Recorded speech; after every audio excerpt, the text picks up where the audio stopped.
For the repair of the ballast control PCB, the following procedures were necessary: replacement of various electronic components and general cleanup of the unit. For testing, we added 220 and the 24-volt DC power supplies, as well as a switch.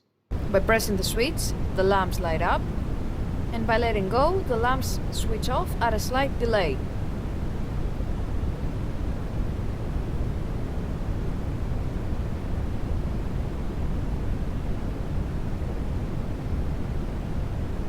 We then test the built-in switches and the lamps turn on and off accordingly.